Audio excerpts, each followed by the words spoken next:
আজকের সংবাদপত্রে আপনাদের সবাইকে স্বাগত জানাচ্ছি। আমাদের আজকের অতিথি প্রফেসর জুনায়েদ হালিম। জুনায়েদ, আপনাকে স্বাগত স্টুডিওতে। ধন্যবাদ। শিরোনাম দেখে নিচ্ছি। আজকে শিরোনাম অবশ্য একটাই, ইত্তেফাকের শিরোনাম এমপি আজিমের লাশের সন্ধানে পশ্চিমবঙ্গ পুলিশ, পরিকল্পনা শাহীনের কিলিং মিশনের প্রধান মোকাররম। মানবজমিন, ফ্রান্স যাচ্ছেন প্রধানমন্ত্রী, চূড়ান্ত হবে এয়ারবাস কেনার চুক্তি, কলকাতায় খুন বাংলাদেশি এমপি আনার। সমকাল বন্ধুর ছকে এমপি আজিম খুন, অর্থনীতি ঠিক করার দাওয়াই মানুষের উপর চাপ বাড়াচ্ছে। আমাদের সময় এমপি আনোয়ার, ভারতের খুন, রাইসির মৃত্যুতে মধ্যপ্রাচ্যের জোট খুলবে নাকি বাড়বে? জয় জয় দিন এমপি আনোয়ার আজিম আনার, কলকাতায় খুন, রাজনীতিতে যেভাবে উত্থান। কালবেলা ঠিকাদারের জালিয়াতি উধাও হয়ে গেছে 1100 কোটি টাকার সার, চোরাই স্বর্ণের টাকা নিয়ে দ্বন্দ্বে এমপি আনার খুন। আজকের পত্রিকা 5 কোটিতে খুন, নেপথ্যে সোনা। ফিলিস্তিনকে এবার স্বীকৃতি দিচ্ছে স্পেন, আয়ারল্যান্ড, নরওয়ে। দেশ রূপান্তর, দেশের এমপি কলকাতায় খুন, সিইসির ধারণার চেয়ে 8% বেশি ভোট। সময়ের আলো, খুন হলেও মেলেনি মরদেহ, জোটের অস্তিত্ব নিয়ে শঙ্কায় শরিকরা। খবরের কাগজ, এমপি আনার কলকাতায় খুন, বিতর্কিতরা আবার নির্বাচিত। আলোকিত বাংলাদেশ, রহস্য উদ্ঘাটনে তৎপর বাংলাদেশ ভারত, দেশ ও জনগণের কল্যাণে কাজ করুন। The business standard, black money whitening May return in fiscal year 2025, this time for just 15% tax. একটাই শিরোনাম, আর শিরোনাম হচ্ছেন বাংলাদেশের একজন এমপি আনোয়ারুল আজিম আনার। তিনি কলকাতায় খুন হয়েছেন। ঝিনাইদহ 4 থেকে তিনি নির্বাচিত হয়েছিলেন এবং পরপর 3 বারই তিনি নির্বাচিত হয়েছেন। আপনি কীভাবে দেখছেন পুরো বিষয়টাকে? বিষয়টি খুবই দুঃখজনক তো বটেই এবং রহস্যজনক। দুঃখজনক এবং রহস্যজনক। বাংলাদেশের একজন জনপ্রতিনিধি, আইন প্রণেতা, জাতীয় সংসদের সদস্য, একবারের জন্য না, পরপর 3 বার উনি জাতীয় সংসদের সদস্য হয়েছেন এবং অবশ্যই বাংলাদেশের প্রধানতম রাজনৈতিক দল বাংলাদেশ আওয়ামী লীগের টিকিটে উনি নির্বাচিত হয়েছেন এবং উনি ঝিনাইদহের কালীগঞ্জ উপজেলা আওয়ামী লীগের সভাপতিও বটে। জি। তো এরকম একজন মানুষ, উনি তো অত্যন্ত গুরুত্বপূর্ণ মানুষ। এরকম একজন গুরুত্বপূর্ণ মানুষ দেশের বাইরে গিয়েছেন, সেটা মানে জাতীয় সংসদে কি উনি অভিহিত করে গিয়েছিলেন? যেমন আমি তো পাবলিক ইউনিভার্সিটিতে কাজ করি, তা আমি যদি ঢাকার বাইরেও না যেতে হয় কোনো কারণে, আউট অফ স্টেশন, তখন কিন্তু আমি ছুটির প্রয়োজন না হলেও আমি যদি সাধারণ ছুটির দিনেও যাই, সেটা কিন্তু আমাদের নিয়ম আছে আমাদের রেজিস্ট্রার মহোদয়কে বিষয়টি ইনফর্ম করে যাওয়া যে I am going out of station, আমি এই জায়গায় যাচ্ছি। এটা নিয়ম আমাদের। সরকারি কর্মকর্তা কর্মচারী যারাই আউট অফ স্টেশন যান, বিদেশ গেলে তো অবশ্যই জিও বের করে, গভর্নমেন্ট অর্ডার বের করে যান। আর আউট অফ স্টেশনে গেলে সেটাও ঊর্ধ্বতন কর্তৃপক্ষকে, যথাযথ কর্তৃপক্ষকে লিখিতভাবে অবহিত করে যান। তা আমি জানি না, আপনি তো অনেক প্রবীণ পুরনো সাংবাদিক, দীর্ঘকাল এই সাংবাদিকতায় থেকে এবং সংসদ বিষয় সম্পর্কে আপনি যথেষ্ট অভিজ্ঞ এক্সপার্ট, কাজ করেছেন সংসদ নিয়েও। আমাদের সংসদ সদস্যদের কি মানে দেশের বাইরে যাওয়ার ক্ষেত্রে কোনো মাননীয় স্পিকারের কাছ থেকে বা সংসদ সচিবালয়ের কাছ থেকে কোনো অনুমতি নেওয়া অথবা এটি অবহিতকরণের কোনো নিয়ম বিধি আছে কিনা আমার জানা নেই। এটা অবশ্যই থাকা উচিত, জানিয়ে যেতে হয়। কারণ এত গুরুত্বপূর্ণ মানুষ যখন কোথাও যান, তখন তার হোয়ার অ্যাবাউটস, তার ট্রেস, তার নিরাপত্তা, এই সমস্ত বিষয় সেগুলি তো মানে রাষ্ট্রেরও কনসার্ন, কারণ তারা রাষ্ট্রের মানুষ, রাষ্ট্রের একদম সবচেয়ে গুরুত্বপূর্ণ মানুষদের একজন। তো সেটা উনি করেননি বা এ বিষয়ে কোনো মানে ভ্রুক্ষেপও করেননি, বোঝাই যাচ্ছে। উনি যথারীতি ভিসা নিয়ে গেদে দর্শনা গেদে বর্ডার, যেটি চুয়াডাঙ্গার, সেদিক দিয়ে উনি গিয়েছেন। উনি যাওয়ার পর এটা আমাদের বাংলাদেশ জাতীয় সংসদ সচিবালয় আদৌ ওনার এই যে ভারতে যাওয়া বা দেশের বাইরে যাওয়ার বিষয়টি অবহিত ছিলেন কিনা আমরা কিন্তু জানি না। কোনো খবরে কোথাও কোনো গণমাধ্যমের কোনো খবরে এই বিষয়টি কিন্তু উল্লেখ নেই। সরকারি দলের সাধারণ সম্পাদক, মাননীয় সড়ক পরিবহন ও সেতু মন্ত্রণালয়ের মন্ত্রী, যিনি প্রতিদিনই একাধিকবার গণমাধ্যমের উদ্দেশ্যে কথা বলেন, হয় ধানমন্ডি ৩ নম্বরে অথবা দলীয় কার্যালয়ে অথবা উনি ওনার নিজস্ব সরকারি দপ্তর মন্ত্রণালয়ের কার্যালয়ে বসে উনি প্রতিদিনই নানা বিষয়ে কথাবার্তা বলেন। মূলত প্রধান বিরোধী দল বিএনপির যে কোনো বক্তব্য বা যে কোনো বিষয়টাকে উনি মানে প্রতিউত্তরটা দেন সরকারি দলের পক্ষ থেকে। উনিও কিন্তু এই বিষয় সম্পর্কে খুব বেশি মানে গ্রহণযোগ্য কোনো তথ্য দিতে পারেননি। উল্টো আরও এই বিষয় নিয়ে কিন্তু একটু বিতর্ক তৈরি হয়েছে। বিএনপির মহাসচিব উনি পরশুদিন এই প্রসঙ্গে একটি কথা বলেছিলেন এবং বলেছেন আজকে আবার ওবায়দুল কাদের সাহেব আবার ওই বিষয়ে কাউন্টার কথাবার্তা বলেছেন, যে উনি বলেছিলেন যে তাদের বন্ধু রাষ্ট্রে গিয়ে এমপি নিখোঁজ হয়ে গেছেন বা বন্ধু রাষ্ট্রের গিয়ে এই নিরাপত্তাটা কি কোনো ব্যবস্থা ছিল না। এখন যেটি হলো কি, এমপি মহোদয় আনার সাহেব উনি যদি জাতীয় সংসদ সচিবালয়ে বিষয়টি অবহিত করে যেতেন এবং সেটি হয়তো কোনো একটা প্রক্রিয়া সংসদ থেকে ভারতীয় কর্তৃপক্ষকে অবহিত করা হতো সরকারিভাবে, সেই ক্ষেত্রে তার সেইখানকার মানে নিরাপত্তা বা তার বিষয়ে দেখভাল করার বিষয়টি একটা দায়িত্ব থাকতো পশ্চিমবঙ্গে বা ভারতীয় কর্তৃপক্ষের।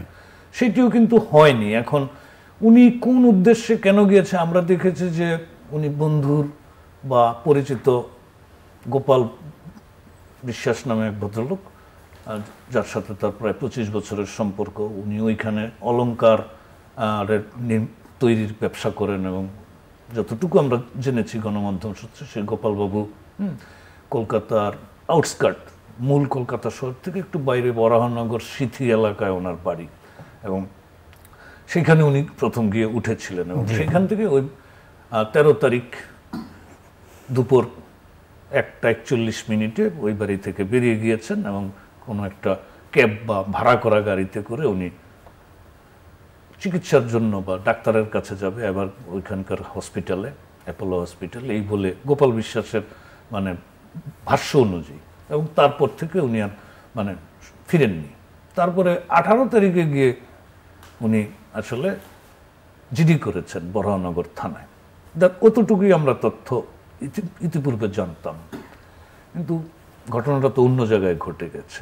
তারপরে দেখলাম যে এই ভদ্রলোকের মোবাইল ফোন, আনার সাহেবের মোবাইল ফোন, কলকাতায় যে মোবাইল ফোনটি উনি ব্যবহার করছিলেন সেই মোবাইল ফোনটি কখনো কলকাতার নিউ মার্কেট, কখনো ঝাড়খণ্ড বা বিহার, মুজাফফরনগর এই সমস্ত এলাকায় তার মোবাইল ফোনটির অস্তিত্ব যখনই খুলেছে ওইখান থেকে SMS এসেছে ইত্যাদি ইত্যাদি, এই নানা বিষয় আছে। কিন্তু ঘটনাটা খুবই মানে রহস্যময়, খুবই রহস্যময়।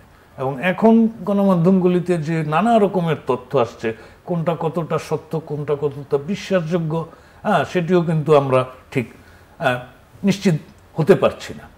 আমাদের দেশ থেকে যেটি হলো যে আমাদের মাননীয় স্বরাষ্ট্রমন্ত্রী মহোদয় উনি কিন্তু একটা স্পেসিফিক কথা বলেছেন যে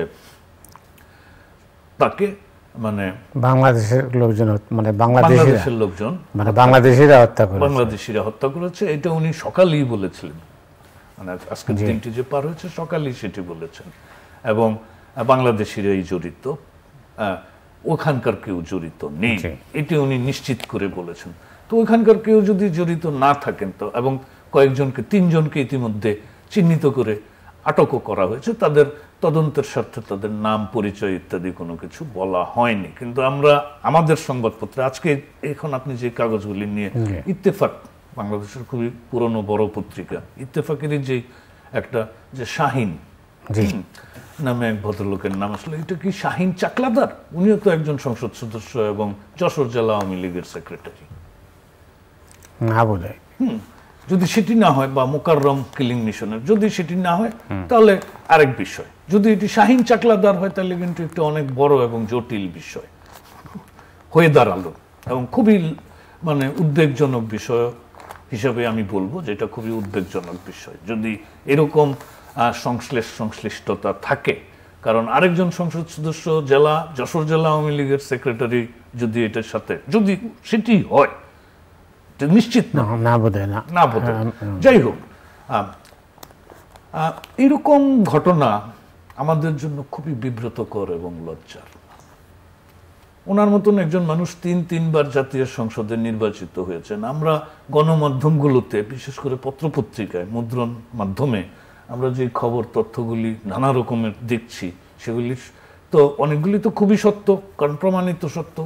এই ভদ্রলোকের যে ব্যাকগ্রাউন্ড, এই আনারুল আজিম আনার সাহেবের, সেটি কিন্তু খুবই মানে বিস্ময়কর ব্যাকগ্রাউন্ড। কেন? কারণ এই ভদ্রলোক জাতীয় পার্টির সময় এরশাদের আমলে জাতীয় পার্টি করতেন, তারপরে উনি বিএনপি করতেন, তারপরে 96 সনে উনি আওয়ামী লীগে যোগ দেন। ওনার বিরুদ্ধে ইন্টারপোলের উনি তার বিষয়ে ইন্টারপোল থেকে ওয়ারেন্ট ছিল, এবং তারপরে উনি মানে নানাভাবে, বিশেষ করে 2008-এর নির্বাচনের পর নানাভাবে আওয়ামী লীগের সংশ্লিষ্টতার কারণে উনি নানাভাবে মানে ওই সমস্ত, তার বিরুদ্ধে প্রায় 9টি মামলা ছিল। এবং সেই মামলাগুলি কি? সেই মামলাগুলি হলো চোরাচালানির, সোনা চোরাচালানি, অবৈধ অস্ত্র চোরাচালানি এবং অবৈধ টাকার লেনদেন, এবং মাদকও আছে। তো দেখেন না, মানে আমরা কিন্তু জানি যে, এবং তার সম্পর্কে আরো যে সমস্ত তথ্য পত্রপত্রিকায় এসেছে, সেগুলি সত্যাসত্য তো ভিন্ন বিষয়। কিন্তু আমরা যেহেতু কাগজের মানুষ, গণমাধ্যমের মানুষ, আমরা গণমাধ্যমের অনেক বিষয়ের তথ্যগুলিকেই আমরা আলোচনার মধ্যে নিয়ে আসি। সেই পরিপ্রেক্ষিতে আমি বলতে চাই যে এরকম একজন ব্যাকগ্রাউন্ডের মানুষ কিভাবে এত অনিবার্য মানুষ হয়ে ওঠেন রাজনীতির ক্ষেত্রে। আমরা যদ্দূর জানি, আমাদের তো স্মৃতিটা আছে, একটা সময় ছিল দক্ষিণ পশ্চিম বাংলাদেশ, বিশেষ করে যশোর, কুষ্টিয়া, পাবনা, পাবনার চরাঞ্চল, যশোর, কুষ্টিয়া, মাগুরা, ঝিনাইদহ, চুয়াডাঙ্গা, মেহেরপুর, ওই সমস্ত এলাকাটা ছিল একটা মানে উগ্র বামপন্থী সন্ত্রাসীদের একটা অঞ্চল। এবং সেখানে আপনার নিশ্চয়ই মনে আছে, মোহাম্মদ নাসিম সাহেব যখন স্বরাষ্ট্রমন্ত্রী ছিলেন 1996-2001, ওই সময়কালে কিন্তু এই দক্ষিণ পশ্চিম অঞ্চলের এই উগ্র বামপন্থী সন্ত্রাসী বাহিনীকে একরকমের মানে ম্যানেজমেন্টের মধ্যে এনে তাদেরকে আত্মসমর্পণ করিয়ে তাদেরকে নিবৃত করা হয়েছিল। এবং ওই অঞ্চলে এই তথাকথিত বামপন্থী উগ্রবাদীদের যে আধিপত্যটা ছিল, যারা মূলত রাজনীতির একটা কাবারে বাতাবরণে এইরকম সন্ত্রাসী কর্মকাণ্ড করত, খুন ডাকাতি, এবং নিজেরা খুনোখুনি বিভিন্ন গ্রুপে, এবং তারা প্রধানত ওই অবৈধ অস্ত্র, মাদক, সোনা এবং যত রকমের চোরাচালানির ব্যবসাটা আছে সীমান্ত কেন্দ্রিক, সেগুলি তারা নিয়ন্ত্রণ করত, গডফাদারগিরি করত। এবং পত্রপত্রিকার তথ্য অনুযায়ী তো এই ভদ্রলোকেরও তো সেই ব্যাকগ্রাউন্ডই। এবং এইরকম একজন ব্যাকগ্রাউন্ডের মানুষ, যার সম্পর্কে ইন্টারপোল থেকেও ওয়ারেন্টেড মানে অভিযুক্ত উনি ছিলেন, সে কিভাবে মানে কি প্রক্রিয়ায় মানে এই মামলা মোকদ্দমা ম্যানেজ করে ফেলেছে। এবং সে পরপর 3বার এমপি হয়েছে, জাতীয় সংসদের এমপি পদে নির্বাচিত হয়েছে, এবং দেশের বৃহত্তম রাজনৈতিক দলের থেকে, যেই রাজনৈতিক দলটি দেশের স্বাধীনতা আন্দোলনের নেতৃত্ব দিয়েছে, স্বাধীনতা যুদ্ধের নেতৃত্ব দিয়েছে, সেই রাজনৈতিক দলটি, যেই রাজনৈতিক দলটি জাতির পিতা বঙ্গবন্ধু শেখ মুজিবুর রহমানের প্রতিষ্ঠিত এবং পরিচালিত একটি রাজনৈতিক দল, সেই রাজনৈতিক দল থেকে উনি 3বার নমিনেশন পেয়েছেন, এবং 3বারই উনি এমপি পদে নির্বাচিত হয়েছেন। এবং আমাদের জন্য, আমাদের দেশবাসীদের জন্য উনি আইন প্রণয়নের ক্ষেত্রে ভূমিকা রেখেছেন। তো এটি বিস্ময়কর আমি খুবই বিস্মিত এরকম একজন ব্যাকগ্রাউন্ডের মানুষকে কিভাবে মানে এরকম পরপর 3 বার নমিনেশনই দেওয়া। এটা কি নতুন?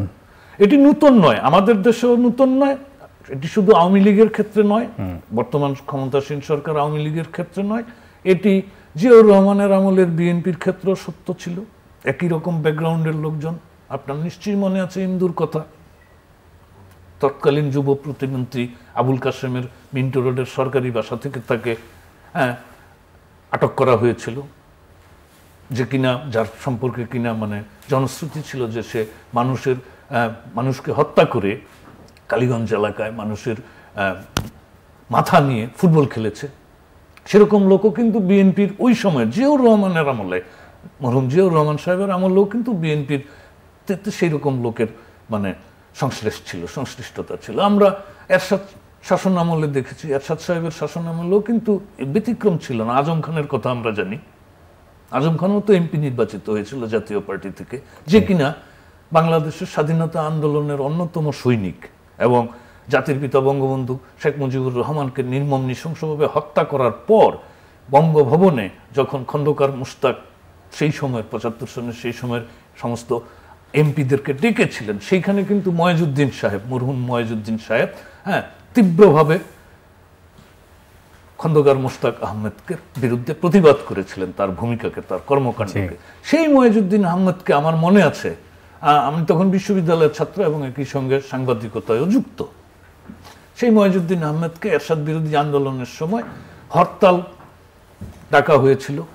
সেই হরতালের সময় কালীগঞ্জে আজম খান তাকে প্রকাশ্যে ছুরিকাঘাত করেছিল এবং ময়েজউদ্দিন সাহেব বীর মুক্তিযোদ্ধা উনি শহীদ হয়েছিলেন বা মারা গিয়েছিলেন। তার কন্যা পরবর্তীতে মেহর আফরোজ চুমকি, উনি তো এমপি হয়েছেন, মন্ত্রীও হয়েছেন, এখন বাংলাদেশ মহিলা আওয়ামী লীগের সভাপতি উনি। তো এরশাদের আমলেও সেটি ছিল, বিএনপির আমলে জিয়াউর রহমানের আমলে ছিল, আবার 2001, 91, 96 এই পিরিয়ডও বিএনপি তো এই জাতীয় লোকজন ছিল, এবং 2002, 2006 ওই পিরিয়ডেও ছিল। কোন রাজনৈতিক দল সংগঠন, কোন শাসক, সেটা সামরিক শাসক হোক বা জিয়াউর রহমান এরশাদ হোক বা খালেদা জিয়া শেখ হাসিনার সরকার হোক, রাজনৈতিক দলের কোন রাজনৈতিক দল, কোন শাসকগুলি কিন্তু এই দোষ থেকে মুক্ত নয়। এই যে এরকম ব্যাকগ্রাউন্ডের লোকজনকে রাজনৈতিক স্বার্থে বা রাজনৈতিক আধিপত্য তৈরির ক্ষেত্রে বিভিন্ন অঞ্চলে এই সমস্ত লোকজনগুলিকে পলিটিক্যালি অ্যাকোমোডেট করা হয়েছে, তাদেরকে এইরকম জনপ্রতিনিধি বানানো হয়েছে। এটি আমাদের জন্য, আমাদের যে গণতান্ত্রিক চর্চার কথা আমরা বলি, সেই জন্য সেটার জন্য প্রধান একটি মানে অন্তরায়, এবং আমি মনে করি যে এটি খুবই লজ্জাজনক। আজকের পত্রিকায় যে খবরটা দিয়েছে যে 5 কোটিতে খুন, নেপথ্যে সোনা, আজকের পত্রিকার শিরোনাম, এইরকমের শিরোনাম আরো অন্যান্য পত্রিকা ডেফিনেটলি আছে, আমরা তো সব পত্রিকা এখনো দেখে ফেলেছি। তো এটি তো বিচিত্র কিছু না, যেই ব্যাকগ্রাউন্ডের মানুষ এবং যেরকম ঘটনাক্রম, এইরকম ঘটনা ঘটতেই পারে, কন্ট্রাক্ট কিলিং হতে পারে, বিরোধ হতে পারে, এবং অর্থনৈতিক লেনদেন থাকতে পারে, অর্থনৈতিক লেনদেন, সোনা চোরাচালানি ইত্যাদি ইত্যাদি, না এটি এখনকার হতে পারে বা অতীতের বিরোধ থাকতে পারে, নানা কারণে এটা তদন্ত করে হয়তো এগুলি আইন শৃঙ্খলা বাহিনী সেগুলি বের করবে, কিন্তু সেটা কতটা প্রকাশ্যে আসবে আমরা জানি না, কারণ আমরা তো সব বিষয়ের সব তথ্য সরকারি পক্ষ থেকে, আইন শৃঙ্খলা বাহিনীর পক্ষ থেকে তো প্রকাশ করাও হয় না সব সময়, এবং এটির ক্ষেত্রে হয়তো সেরকম হতে পারে এটি মানে 5 কোটি টাকার লেনদেন করে খুনের প্রক্রিয়াটি মানে সম্পন্ন করা হয়েছে। কিন্তু যে যাই হোক, সর্বোপরি যে যেভাবেই ব্যাখ্যা করুক না কেন, আমরা যারা দেশের সাধারণ নাগরিক, আমরা যারা রাষ্ট্রের কর্তৃপক্ষের প্রতি তাকিয়ে থাকি, আমাদের ভরসাস্থল, আমাদের ভরসার জায়গাগুলি ক্রমেই ক্ষীণ হয়ে আসছে এইরকম ঘটনাক্রমের মধ্য দিয়ে। এবং এইরকম মানুষজন যখন আমাদের জন্য, আমাদের জীবন কিভাবে পরিচালিত হবে, আমাদের রাষ্ট্র কিভাবে পরিচালিত হবে, সেই সমস্ত বিষয়ে নীতি আইন প্রণয়ন করেন, সেটি আমাদের জন্য লজ্জার, দুঃখজনক। এখানে যে রিপোর্টের মধ্যে একটা দেখা, তার লাস্টটাও কিন্তু পাওয়া যায়নি, আপনি জানেন। ইত্তেফাক রিপোর্ট দিয়েছে, ইত্তেফাকে বলছে যে 3 টুকরা করে 3 জনকে দেওয়া হয়। সেটিও হতে পারে, কারণ এটা সত্য হতে পারে, নাও হতে পারে, নাও হতে পারে। কারণ আমি পশ্চিমবঙ্গের অনলাইনে পশ্চিমবঙ্গের কলকাতা থেকে প্রকাশিত পত্রপত্রিকাগুলো আমি দেখেছি, পড়েছি আজকে সন্ধ্যার পরে। তো সেখানে দেখা গেল যে ওই যে নিউ টাউনের যে বাড়িটি সঞ্জীবী অ্যাপার্টমেন্ট, সেইখানে সেই অ্যাপার্টমেন্টে সিসিটিভির ফুটেজে যে তথ্যগুলি পশ্চিমবঙ্গের কাগজে এসছে যে 4 জন ঢুকেছে, আনার সাহেব, আরো 2 জন পুরুষ, 1 জন মহিলা, এবং আনোয়ার সাহেব আর বেরোননি, কিন্তু ওই 3 জন 3 দিনে বেরিয়েছেন, একদিন পর পর। এটি সিসিটিভির ফুটেজে আছে। তো হতে পারে যে যদি 3 টুকরো হতে পারে, কোথায় গেছে জানি না, যদি তথ্যটা সঠিক হয় তো এই 3 জন ওই ফ্ল্যাটে আবার কলকাতার যে অখিলেশ ভদ্রলোক, কলকাতার ওই পুলিশ আইজিপি, পশ্চিমবঙ্গের আইজিপি, উনি যেটি বলছিলেন যে সেটি হলো যে ওইখানে ওই ফ্ল্যাটের মধ্যে নানা রকমের আলামত পাওয়া গেছে, রক্ত, ছোপ ছোপ রক্ত, এবং নিউটাউনের ওই বাড়ি থেকে রক্তমাখা কাপড় চোপড় ইত্যাদি উদ্ধার করা হয়েছে বলে তথ্য আছে। তো হতে পারে যে তাকে সেই ফ্ল্যাটের মধ্যে খুন করা হয়েছে। এটা কোনো কাগজে যেটা বলা হয়েছে যে ওই বাড়িটা একজন বাংলাদেশি নামে বরাদ্দ খেয়েছিল, নেওয়া হয়েছে। না, ওই বাড়িটির মালিক সন্দীপ রায় নামে এক ভদ্রলোক, যিনি কলকাতার বা পশ্চিমবঙ্গের শুল্ক বিভাগের কর্মকর্তা, তার ক্রয় করা ফ্ল্যাট, এবং সেটি আখতারুজ্জামান নামে একজন আমেরিকান নাগরিক, সে ভাড়া নিয়েছে। এরকম তথ্য পশ্চিমবঙ্গের কাগজে আছে, আমাদের কাগজেও আছে। তো সেটা কতটা সত্য, সেই আখতারুজ্জামান হয়তো বাংলাদেশের নাগরিক, আমেরিকাতে সেটেলড হতেই পারে, কারণ এখন সে ওইটা ভাড়া নিয়েছে। এখন সেই আখতারুজ্জামান রহস্যটা তো একটা উদ্ঘাটনের বিষয়। সে আখতারুজ্জামান আদৌ বাংলাদেশের নাগরিক কিনা বা আমেরিকারই নাগরিক কিনা, এবং সে বা ওইখানে মানে কিভাবে, কি কারণে, কোন উদ্দেশ্যে কলকাতার মতন শহরে এরকম একটি অভিজাত এলাকায়, নতুন নিউ টাউন, যেটি এয়ারপোর্টের কাছাকাছি এলাকা, রাজারহাট এয়ারপোর্ট ওই অঞ্চলে, মূল কলকাতা শহরের থেকে 25 কিলোমিটার দূরে, তো সেইখানে মানে এই আখতারুজ্জামান সাহেব কিভাবে একটা বাসা ভাড়া নিয়ে বা ফ্ল্যাট ভাড়া নিয়ে, কি কারণে, কোন উদ্দেশ্যে মেনটেন করেন, সেটিও একটা মানে তদন্তের বিষয়, বোঝার বিষয়। এবং পশ্চিমবঙ্গীয় সরকার বা ভারতীয় সরকার এই বিষয়গুলিকে কিভাবে আসলে দেখেন, এলাউ করেন, সেটাও একটা বিষয়। একটা বিদেশি মানুষ একটা বাসা কিভাবে ভাড়া নেয়। আমি ভারতে পড়াশোনা করেছি, পুনা শহরে।